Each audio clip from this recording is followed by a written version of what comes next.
I actually just want to even pull out, like, Jen actually did have a good plan, as she said, for like communicating transparently, and as it relates again to the kickoff sessions, I think that's super critical, is like being able to say, here's your situation, here's what we're going to do to help manage you through it. And the pitfall, Jen articulated, is we have that for sort of retention satisfaction and not really crystal clear about, once they're placed, like what's going to happen to get them effective in the classroom. And so I just want to, again, connect it to when we kick off, there will be likely, in many regions, people that don't have jobs. And how are we going to use the kickoff to let them know, like, how they're going to get to these important outcomes and what we are doing to help them get there. Okay, so the final very common pitfall is related to sort of rising first year, second year. I don't have to do this. I did this last year, right?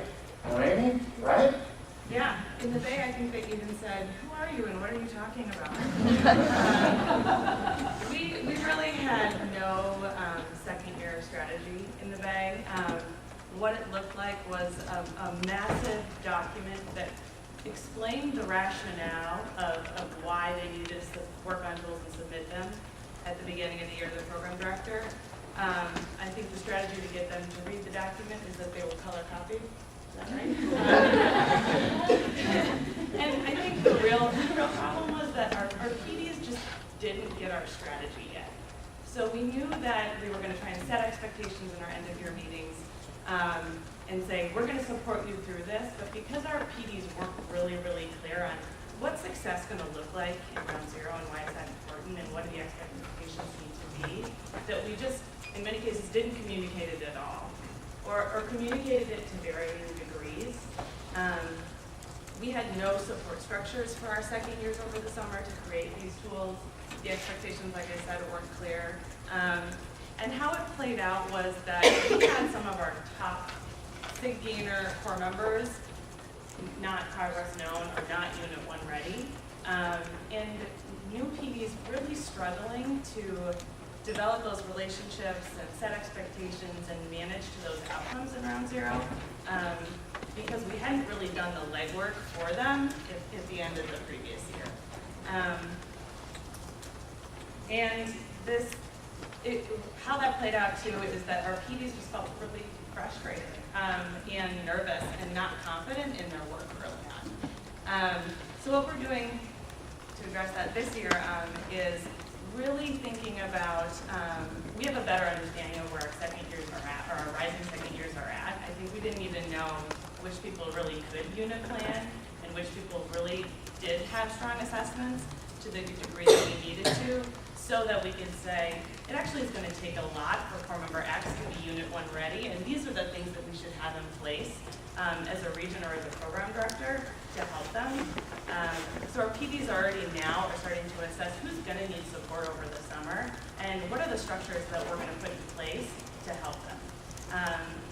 Our PDs have also started to capture our rising second year summer plans through Google Docs, saying, hey, tell me when your vacation is going to be so that I can plan office hours in a rolling way and make sure that I'm available to people throughout the summer.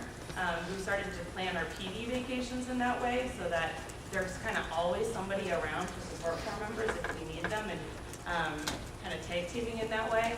And the other thing that we're is just capturing all that information really, really clearly and ensuring that it lives somewhere, so that if a PD is moving on to a new role, that core member actually isn't left in limbo, and that there are suddenly now no expectations, even if your former PD set them with you.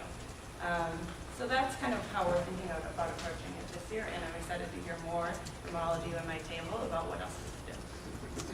Okay. Thanks, Noemi. And I encourage you all, when you have planning time, if some of these pitfalls really resonate with you and you're like, I don't know what I'm doing with my rising first year, second year, it's like, go and talk to Noemi, brainstorm some strategies, and incorporate that into your plan. All right, so let's just sort of wrap up this piece about the kickoff sessions. We've heard about sort of optimally We want core members to walk out of this kickoff session like, I know what I'm doing, I know where I'm headed, I know why it's so important, and I'm like really invested, I'm really committed to doing that, and I have an understanding of like how I'm going to get there. And as you think about your particular core member that you selected this morning, or even other core members in your region, and you think about like, are we set up to have kickoff sessions that will achieve those headlines, right? So that core members will walk out being able to say, I know where I'm headed, why, and how I'm going to get there. And as you think about your planning ongoing, consider how you're going to account for some of these pitfalls or the particular circumstances of your individual core member. All right, y'all, we're going to take a 15-minute break. We're going to take a 15-minute break, and then we're going to come back, and Katie is going to talk about what comes after the kickoff. What are these online courses? And she'll lead us through core member eyes on the online courses. 15-minute break. Thanks.